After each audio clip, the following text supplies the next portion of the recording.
Bom dia! Bom dia! Bom dia, tudo bem? Posso começar aí, pessoal? Online lá, legal? Então tá bom.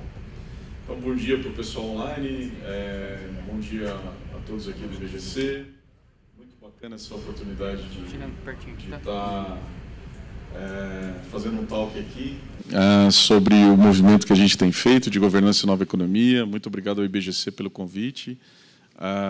Sou um conselheiro também formado pelo IBGC, então é muito legal essa oportunidade, essa rede.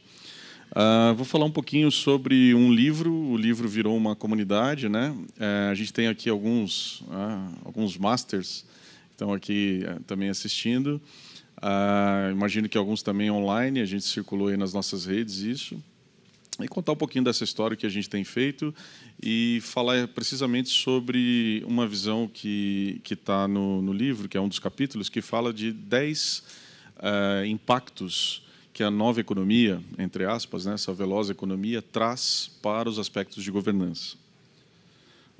Bom, aqui nós não temos muito tempo, é um talk rápido, mas basicamente hoje eu estou como conselheiro em algumas empresas, como investidor e também liderando essa comunidade que virou, de fato, uma associação sem fins lucrativos, né? Então, basicamente, 3 coisas hoje eu procuro fazer aí para levar mantimentos aos filhos.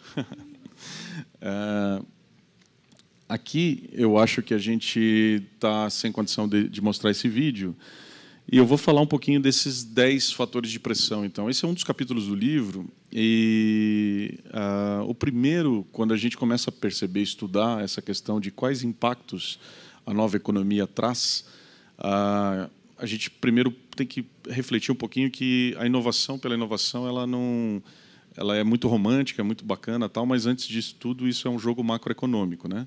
Tem muito capital na mesa, no Vale tem mais de 130 bilhões de dólares na mesa, justamente para quê? Para conseguir fomentar isso, e esse não é exatamente um problema, né? Então, tem muito capital, o fluxo de investimentos hoje no mundo vem para prêmios que, em tese, pode-se pagar mais múltiplos. Então, por isso que a gente acabou de chegar no Brasil, por exemplo, SoftBank, com um valor de investimento superior a tudo que a indústria de VCs e privates tinha feito já no Brasil. Então, antes de mais nada, nós não estamos falando de inovação por inovação, a gente está falando de que há um fluxo de investimento muito grande, e esse é o primeiro fator de pressão para a governança. Mais donos não significa melhor governança, né? Plataformas de crowdfunding aí, muitos estão operando, estão começando a operar. Você tem, embora não exista um crescimento, e na verdade há um pequeno decréscimo na quantidade de investimento anjo no país, mas há uma proliferação desse capital por outros mecanismos, por outros meios, e a gente acredita e defende de que isso só deve crescer. Ao crescer, o desafio de governança aumenta, né? Quem hoje já fez aqui algum crowdfunding, algum investimento de crowdfunding, por exemplo? Marcelo, Adriano. Quando você faz isso, talvez a gente não tenha total visibilidade ainda, né, a respeito de qual é a transparência que exista desses investimentos e qual a governança, né, que existe lá dessas instituições para com o investimento lá na ponta, né? Então, é uma bandeira que a gente está procurando levantar, e um dos fatores de pressão que a gente acredita para a governança é esse capital para mais de metro aí. Esse aqui, inclusive, é um símbolo disso, né? É a sede da Salesforce, né? Uma companhia bilionária, e já dessa nova economia, né? Que disruptou aí o mercado SaaS e o mercado de softwares as a service. Um segundo aspecto de impacto, eu diria, é o que a gente poderia aqui, termo mal traduzindo, né, daquele time to market, né, a gente começa a perceber que a questão é o tempo e o conflito das regulações, das leis, em relação às inovações. Então, sejam patinetes ou sejam qualquer tipo de regulação. Esses dias a gente estava num evento em Curitiba, e o prefeito estava discutindo com a gente que até isso é um problema para as artes, né? Ele estava falando que, por exemplo, ele tinha dificuldade de pensar que ele poderia pegar todos os bustos que estão nas praças da cidade, e pegar esses bustos e reimprimi-los em 3D, recolhendo eles para o museu e reimprimindo isso em 3D, em alguma pedra ali, alguma coisa assim, numa impressora 3D. E ele se perguntava qual é a regulação, qual era o amparo que ele tinha para fazer isso? Nenhum, né? Então, veja, mesmo o governo e as questões de regulação, eles estão muito expostos, né? Porque está todo mundo muito hiperconectado. Então, segundo fator de pressão, a gente acredita, para a governança, é a questão de que eu estou cada vez mais tendo negócios que eles causam impacto na sociedade e depois a regulação vem atrás, né? Um terceiro, esse aqui é uma foto lá também emblemático, né? Eu sou de Curitiba, lá da Era do Gelo, esse prédio é o prédio de um característico da cidade que até uns anos atrás tinha um emblema ali do Itaú, assim como tem aqui tinha, né, do Itaú aqui na Marginal, Itaú Unibanco. Lá tinha também nesse prédio na cidade. E o Ebanks, que é uma startup já conhecida, muito provavelmente um unicórnio, já não é em breve, com uma rebeldia interessante, né? Não tem mais o logo agora do Itaú, tem o logo do Ebanks em cima desse prédio, né? E a inauguração disso foi levando todos os funcionários lá em cima, nesse local, para desespero de todo mundo, porque não tem a menor segurança para fazer isso, mas lá foram eles como um voto assim de... né? A gente tirou o emblema do Itaú e colocou do Ebanks. Isso representa também lidar com esses rebeldes fundadores e seriais, né? No país a gente começa a ter pessoas, empreendedores que já empreenderam mais uma, ou duas, ou três vezes, constroem empresas velozes, vendem, fazem outras. Toda a perspectiva de sucessão ela muda, se a gente for observar por esse fato aqui, né? Toda a perspectiva de que é preciso lidar com essa rebeldia de uma maneira diferente, causa um certo impacto, um certo desafio para a governança numa velocidade em que a gente não tinha até então. Então, é um outro impacto, aí a gente acredita. Um quarto impacto, esse aqui eu tive recentemente na China, né? E nesse dia foi um dia muito impactante, porque a gente vivenciou ali no Alibaba uma experiência absolutamente diferente em termos de estratégia e de gestão, né? É uma nova colonização, efetivamente, o que a China está fazendo, e a tecnologia habilita isso a proporções muito absurdas, né? Com 20% de reserva de mercado da população mundial, tudo que eles pensam e testam já ganha proporções muito grandes. O Alibaba tem como estratégia de gestão, por exemplo, chegar e entregar em 72 horas qualquer coisa em qualquer lugar do mundo, né? Então, nesse dia aqui que a gente vivenciou, essa aqui é a porta de entrada do Alibaba, que tem um painel gigantesco, e todos os aspectos de gestão do Alibaba são totalmente diferentes. Até houve uma brincadeira lá, o Jack Ma fala do 996, né? Das 9 da manhã às 9 da noite, 6 dias por semana.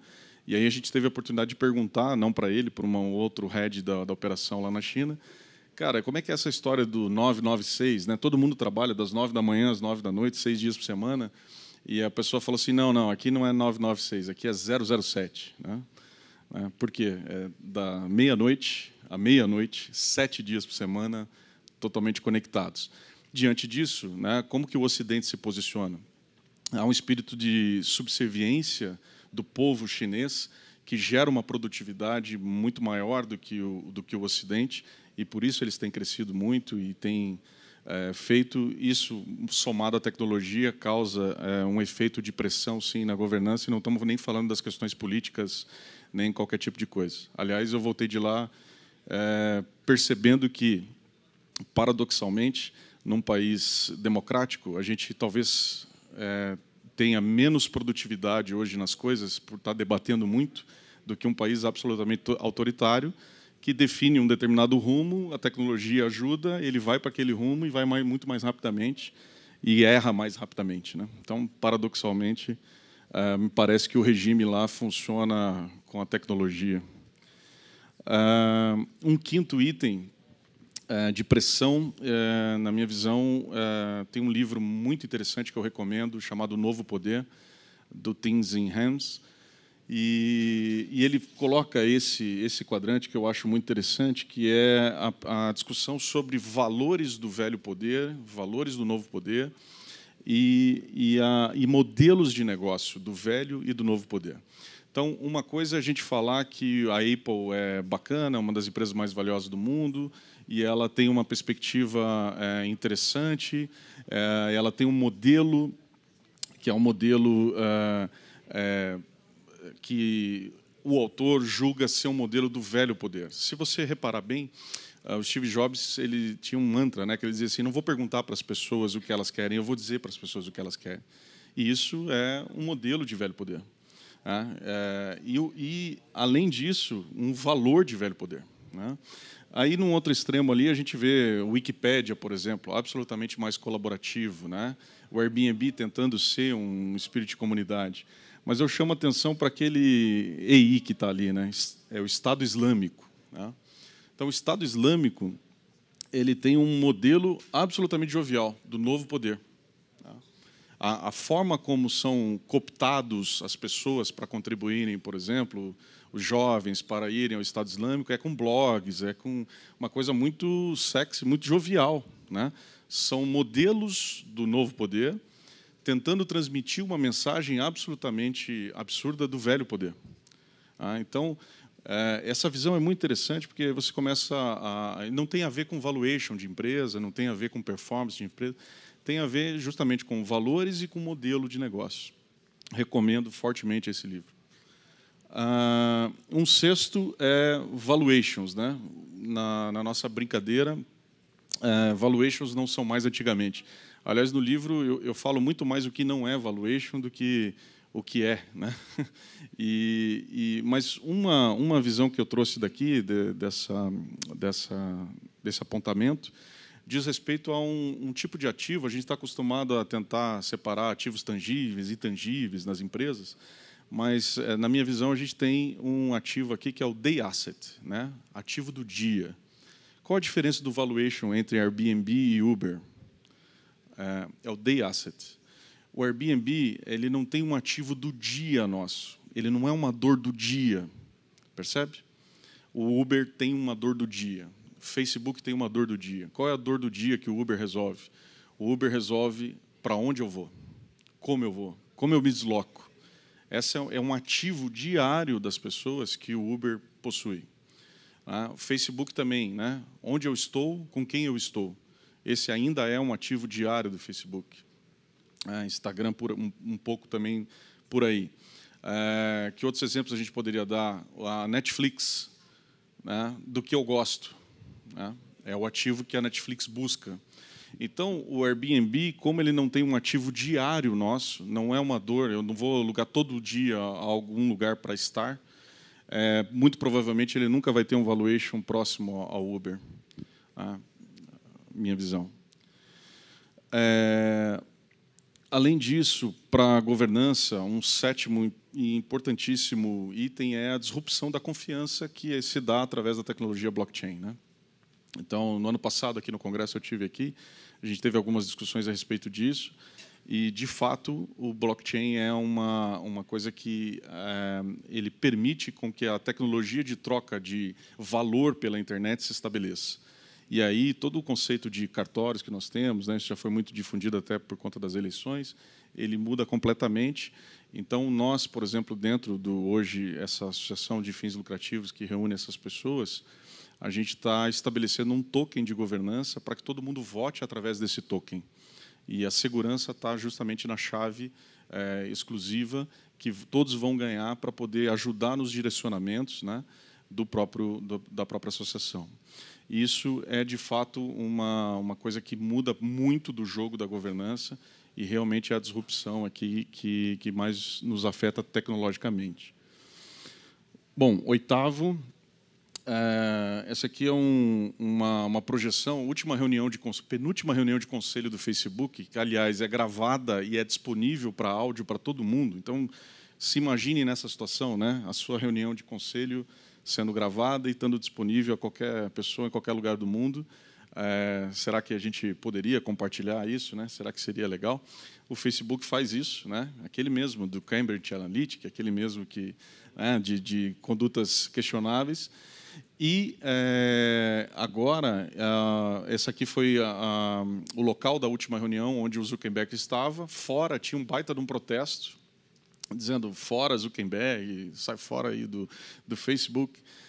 Então, a gente está vivendo um 8º fator de pressão que eu imagino dessa nova economia para a governança, que são as perspectivas de hiperexposição e de riscos reputacionais. Sem dúvida, isso a gente tem visto até no Brasil aqui, é uma nova perspectiva em relação à imagem de cada um, e essa imagem de cada um ou de cada empresa sendo colocada a qualquer deslize, a qualquer momento, sendo colocada em xeque. Né? Eu acho que aquilo que surgiu para nos integrar, que é a tecnologia, as redes sociais e tal, estão, na verdade, criando cada vez mais bolhas, né? Polos que não se conversam e que ficam entre essas bolhas. E os riscos reputacionais, por exemplo, das empresas são muito maiores do que essas empresas joviais que surgem. Então, num dos conselhos do qual eu faço parte, a gente vinha discutindo de até que ponto o MVP, o mínimo produto viável para ser feito em uma startup, ele é mais sexy e menos arriscado enquanto startup do que uma grande organização pegar e testar alguma coisa. É óbvio que a startup ela não tem muito compromisso em relação à sua reputação. E isso faz com que o tempo de ciclo de inovação dentro de uma empresa tradicional, ele, por mais que você queira fazer isso ser ágil, ele não vai ser tão ágil quanto uma startup que não tem muita responsabilidade em relação à sua reputação. Enfim, então isso gera também para a governança, a hiperexposição, riscos reputacionais, gera, na nossa visão, um 8º fator de pressão aqui para a governança. 9º, e aí tentando ir aqui já para os finalmente, né? Então, começando a me sinalizar, a gente acredita que ecossistemas, organizações em rede, também trazem um elemento de fator de pressão importante para essa nova economia. Eu vou me permitir ler aqui, né? Ao longo das últimas décadas, a gente passou de hardware, que foi o grande ciclo, né? Inspirado em Conrad, né? Primeiro grande ciclo aqui de inovações. Depois a gente começou a ter softwares. Depois a gente está falando que dados é o novo petróleo e tal. Na nossa visão, o que vem depois, então? Vem governança. Por que vem governança? Porque é a governança que dará a mais pessoas uma maneira de participar da tomada de decisões em torno de redes, seja com blockchain ou seja não. Essa é a nossa visão. Então, a gente está muito bem posicionado, e vocês também, para que a gente possa discutir o que eu brinco aqui, que a gente brinca nas nossas camisetas, né? Velocidade e algum controle. Né? Por fim, como 10º elemento, é uma soma de todos os outros. Né? Tem uma passagem do livro do Harari, que projeta ele tem o passado, o do futuro e o que fala do presente. Eu não lembro qual é o nome do futuro, o livro. Alguém lembra? Homo Deus, isso aí. Lá no livro do Harari tem uma passagem muito interessante que ele diz assim: tudo está acontecendo ao mesmo tempo. Né? Todas as tecnologias, as biotecnologias, o avanço em cada uma das disciplinas do conhecimento humano acontecendo ao mesmo tempo, e ninguém consegue pisar no freio. E por que ninguém consegue pisar no freio? Porque ninguém sabe onde os freios estão. Segundo ele, na medida em que há um avanço muito grande em determinada área do conhecimento e outro em uma determinada outra área, e essas coisas, há uma conexão entre elas, ninguém tem a visão holística da soma dessas duas especialidades absolutamente disruptivas e da consequência que essa soma de duas grandes progressos conseguem fazer. Como ninguém tem essa visão holística, ninguém consegue pisar nos freios. E eu acho que é um pouco esse efeito agora que a gente quis dizer aqui, é que todos esses elementos que eu apresentei, somados, representam a soma deles, um desafio enorme para as questões de governança, porque a gente não sabe exatamente onde estão os freios. E ninguém sabe. Então é isso. A gente tem condição de apresentar ali um videozinho? Não? Então, eu vou me permitir aqui deixar para vocês, gratuitamente, né, o e-book. É só dar um like, uma visualização aqui nesse QR Code. E antes de terminar, a gente abre... Tá bom, a gente abre, tem um bom período aqui para a gente abrir para perguntas. Vamos lá? A pergunta é R$50 por pergunta. A gente está querendo monetizar tudo. Eu sou um cara de startup, então a gente monetiza qualquer coisa, em qualquer tempo, em qualquer lugar. Né? Quem tem perguntas aí? Brincadeira, gente, não precisa pagar R$50, não. Tranquilo? Tudo bem? Só levanta a mão, é isso? Um por vez, um por vez. Acho que é interessante. Conta um pouquinho da tua experiência como empreendedor e Legal. como que você viu essas 10 dimensões que você descreveu, algumas delas que você teve que encarar enquanto era empreendedor e que te ajudou no aprendizado. Acho que é legal. Valeu. Pergunta interna aqui de Master, né? Marcelo, obrigado. Eu tive 2 ciclos profissionais, né? O primeiro ciclo eu fui de grandes empresas, então eu brinco que eu apanhava da governança, eu era um cara de projetos, eu tenho um primeiro livro nessa área, chama Lessons Learned em Gerenciamento de Projetos, e comecei a trabalhar muito cedo. Então, durante 17 anos, eu fiz carreira em PwC, Unisys, BRF e Caixa. E naquele tempo, como eu era um cara de projetos, até 2010 você tinha pouco essa questão de inovação aberta nas empresas. Então, o pessoal que era de projetos era o cara mais maluco ali, né, que tentava e ofendia de alguma maneira o status quo. Em 2010 eu fui convidado a novos desafios, né? Fui demitido pela primeira vez na carreira, não tinha exatamente o que fazer. Segunda parte, eu resolvi empreender. E aí cai na pergunta então do Marcelo, que é, ao empreender, que tipo de desafio eu enfrentava? Um desafio muito diferente da governança que eu tinha na grande empresa, né? Eu, estigmatizado por aquela grande empresa, eu dizia, não, aqui não precisa regra nenhuma, né? E aí, simplesmente, não estabelecia nenhum tipo de procedimento e nada, e começou a doer no bolso, né? O fato de não ter... E no outro extremo, de não ter governança nenhuma. Eu acredito que, para os negócios startups, e assim eu criei uma e vendi uma em 2015, a governança está muito íntima dos valores pessoais dos fundadores, né? Porque assim caminha. Você não tem tempo realmente para escrever, para criar muitas regras. Então, as pessoas vão seguir esses líderes messiânicos por aquilo que eles representam. E aí, eu acho que essa frase está no livro também, essa proximidade, ela irradia o compliance, né? Ou seja, essa inspiração desses líderes messiânicos, eles têm que ser a forma como ele mitiga o fato de que ele não tem muito tempo para poder escrever e definir políticas e procedimentos. Essa coisa ela tem que ser jovial e tem que ser leve mesmo. Então, minhas lições, Marcelo, de governança, enquanto empreendedor, durante 5 para 6 anos, foram ter ido ao outro extremo de não ter governança nenhuma e aos poucos tentar estabelecer algum tipo de governança, né? E isso acabou gerando o livro, que acabou gerando até um convite. Hoje eu tenho a honra de fazer parte aí da comissão de governança para startups do IBGC. E a gente tem esse movimento que hoje tem um programa que chama Programa Masterclass em Governança e Nova Economia, que tanta gente boa se engajou até para dar aula nele, que eu até não sou um professor do curso do livro que eu mesmo fiz, né? Estou tentando ali organizar os bastidores, porque os maiores protagonistas do ecossistema brasileiro de inovação e também alguns influencers aí da parte de governança estão reunidos nesse programa para poder formar o que a gente brinca que é ter empresas velozes com algum controle. Quando eu era de grande empresa, eu achava aquele controle muito grande. Quando eu era de uma startup, os meus aprendizados, Marcelo, foram... não dá para não ter governança. Então, qual é esse algum controle? É uma pergunta que a gente busca responder numa jornada de lifelong learning, porque ela não é trivial. O próprio caderno de governança do IBGC ele traz alguns apontamentos interessantes. A gente é voluntário desse processo, inclusive.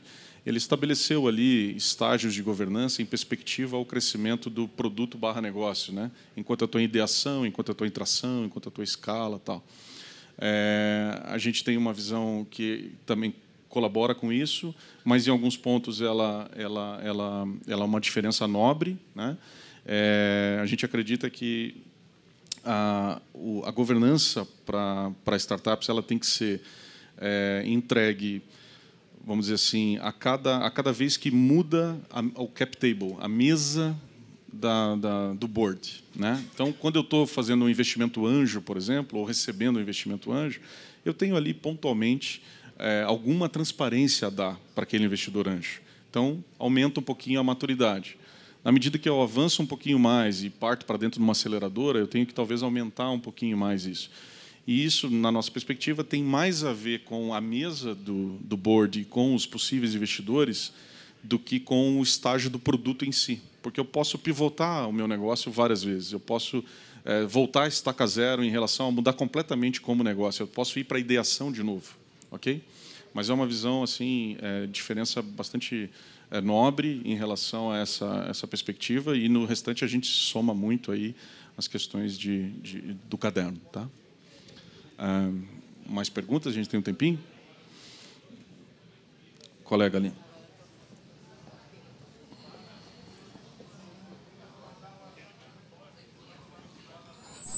Bom dia. Obrigado, Anderson. Eu queria mais ouvir uma opinião tua em relação a esse novo mundo que a gente está vivendo, se não há um excesso de otimismo. Porque, quando você olha para algumas estatísticas mundiais, a desigualdade tem crescido, a concentração de renda é cada vez maior entre alguns poucos empresários. Essas novas empresas têm levado o trabalhador a um estresse em excesso, tem crescido o número de mortes e doenças por ocupação.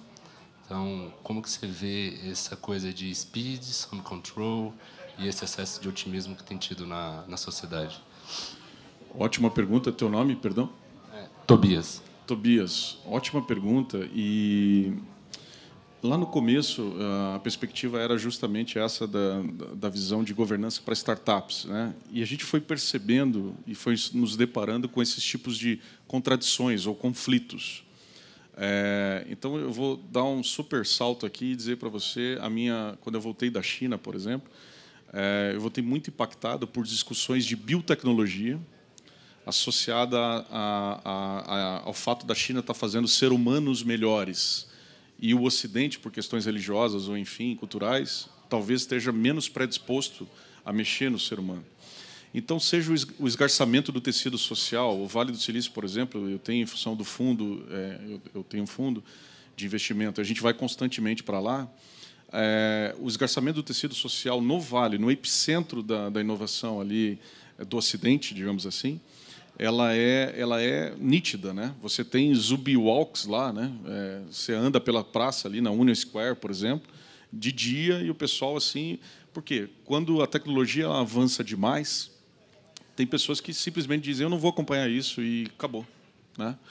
Então, o que se discute hoje muito é a questão da Bolsa Família, né? Bolsa Tecnológica Mundial aí, que é um livro, inclusive, eu sou um liberal, mas tenho que reconhecer, né? Um livro, inclusive, do Suplicy, antigo, né? Que fala a respeito dessa questão. E, de fato, a discussão hoje de tecnologia no Vale é de taxar empresas mundiais para tentar recuperar um pouco desse problema, desse desgarçamento do tecido social. Então, tem várias contradições. Pena que não está passando o vídeo aqui, mas se vocês entrarem nesse hashtag para baixar o livro, tem um videozinho lá que aparece, que a gente justamente fala disso. A gente fala de que a contradição hoje que precisa ser estudada com afinco, né? Porque do nosso movimento a gente discute absolutamente essas contradições, né? Que é leis versus tecnologia, ética versus tecnologia, cultura versus tecnologia. Inclusive, a gente está, de forma colaborativa, e fica o convite a todos vocês, construindo 7 e-books de cada um desses temas agora, né? A gente está ali sediados no Cubo, no Itaú. Então, para quem tiver interesse em colaborar com essas obras, pode ser... e a gente está praticamente fazendo um write ali on the job, né? Então, assim, a gente está discutindo essas coisas, convidando pessoas para para serem entrevistadas dentro do estúdio do Cubo, especialistas do ponto de vista da ética, especialistas do ponto de vista de perenidade, né? Então, esse aqui vai ser um livro-mãe, tá? E vão ter vários sublivros, subtemas, aprofundando essas questões específicas bem dentro do que você está falando. Então, a gente tem por exemplo, de sustentabilidade e nova economia, né, que vai ser um e-book que está saindo, então fica o convite a todos vocês de colaborar. A gente tem muito mais perguntas do que respostas sobre essas contradições, mas juntos a gente acredita que nós vamos resolvê-las. Dá tempo mais uma pergunta? Dá? Mais uma perguntinha, então? Colega lá. Depois, se der tempo, mais uma aqui. Oi, bom dia. A minha acho que é mais rápida, talvez sim ou não, mas fiquei intrigada aqui pensando quando você citou ali no Homo Deus a coisa de não ter freio. Então, a governança seria um pouco desses freios, é isso? Seria, acho que algum controle que a gente brinca, eu acho que sim. Eu acho que, principalmente para dar por exemplo, as discussões de privacidade, né, do Facebook, né? O que acontece? O Facebook, aquele mês do Cambridge Analytica, né, anuncia, um ano depois de estar lá exposto para o Senado americano, de que ele está lançando uma coin, né, que está junto com outras empresas bilionárias, PayPal e tal. Essa coin está organizada numa fundação. Essa fundação está hospedada na Suíça, né? E aí a senadora americana levanta e diz: ei, para com isso. Para como? Para como, se não é jurisdição da senadora americana discutir isso lá, né? E a rapidez com que isso está sendo feito, percebo que nós estamos falando da possibilidade de levantar uma moeda de 2,4 bilhões de pessoas usuárias. Essa moeda ela quase que se equipara ao dólar em termos de quantidade de usuários, se de fato isso for colocado de pé. E qual é a forma como a gente pode estabelecer uma governança? Hoje, os sistemas todos de governança estabelecidos no mundo, né, e as associações, como todo o trabalho fantástico, né, do IBGC, ou entidades que ajudam nessa regulação, como SEC, CVM, enfim, a OECD, tudo aquilo que preconiza boas práticas, se você for reparar, por características, elas são hiperlocalizadas, né? Elas são bottom-up. Elas nasceram amparadas e ancoradas na questão de regulação, certo? Porque assim tinha que ser, porque as regulações eram absolutamente hiperlocalizadas. Só que o desafio de empresas-estado, com 2,4 bilhões de pessoas, criando uma moeda overseas, é um desafio mundial de regulação que os sistemas de boas práticas atualmente estabelecidos não estão preparados para sequer olhar para o próprio umbigo ou sequer olhar e se juntar com outros para tentar resolver. É isso aí. Mais uma aqui, por favor. Anderson, das diversas dificuldades que enfrenta, né, o empreendedor no Brasil, ele, no processo aí de desenvolvimento do negócio dele, busca, obviamente, capital em algum momento, vai olhar e buscar investidor. E dentro das necessidades dele, quais são as características do investidor que você, dentro da sua experiência, observa como das maiores que ele prioriza quando ele pode fazer a escolha e direcionar a busca do investidor para entrar no capital? O empreendedor na busca pelo investidor, né? Bons empreendedores buscam investidores por alguma característica além da grana, né? É daí que vem, por exemplo, o nosso posicionamento como fundo de dizer: a gente quer fazer negócios velozes e corretos, e a gente quer também atrair bons fundadores, bons founders de startups que entendem que isso é um valor essencial desses negócios, né? Na medida que a gente faz isso, a gente também acaba atraindo negócios corretos, e os nossos investidores também acham isso bacana. Então, começa a criar um ciclo virtuoso de um posicionamento que incentiva negócios que podem ser velozes, mas que tenham ali alguns elementos, né? Eu hoje, por exemplo, não peço só o pitch para um founder. Eu peço o pitch e dos artefatos que existem nesse livro que chama Board Canvas, né? Então, o que é o Board Canvas? O Board Canvas é uma maluquice que quando eu terminei o livro, eu falei assim, não está simples esse negócio. Como que eu deixo os elementos de governança ainda mais simples para o empreendedor que eu fui? E eu peguei, tomei uns vinhos lá, né? Brinco que eu tomei uns vinhos e fiquei meio inspirado. Falei assim, bom, se simplificaram um business plan de 15 páginas que a gente usava para o Canvas, né? Eu não fui nem muito inteligente assim, eu só copiei isso. Falei assim, bom, vamos pegar os 58 fundamentos do IBGC e vamos tentar traduzi-los em uma página, que dê para grudar nas paredes dos coworkings por aí. Isso tem mais de 2.000 downloads já. Tem um e-book gratuito também, vocês podem receber através desse site. E está sendo muito difundido. Então, eu, na tua linha, peço para que esses caras mandem esse board canvas preenchido. Ali está estabelecido 4 coisas. Quais os valores esses empreendedores têm e como eles alinham esses valores entre si. 1. 2. Qual é a expectativa que eles têm em relação a esse negócio, né? De que adianta empreender ou investir em startups ou inovações sem valores e expectativas alinhados? Eu começo o e-book, inclusive, com essa pergunta. E lá tem mais 2 elementos, está acabando meu tempinho aqui. Como que eles vão controlar esse processo, quais os mínimos controles que vão ser estabelecidos ali e quais as entregas eles farão. Então, 4 dimensões que precisam ser analisadas nos negócios, independente do tipo que negócio é. Qual é a startup? Para mim, isso é o passo 2. O passo 1 esses empreendedores eles estão um pouco menos encantados com aquilo que eles querem fazer, porque a inovação encanta, e mais alinhados do ponto de vista de que os valores que eles estabelecem e se complementam como conjunto, como time, vão fazer eles alcançar qualquer tipo de estágio, qualquer tipo de produto, por qualquer placa nesse ônibus, vai porque eles estão bem alinhados, eles estão bem, têm os mesmos valores. Isso, para mim, é o mais importante como investidor. Tempo esgotado. Desculpa, mas eu estou à disposição aqui, né? Tem meu cartãozinho, estou à disposição de vocês aqui para a gente bater um papo. Muito obrigado.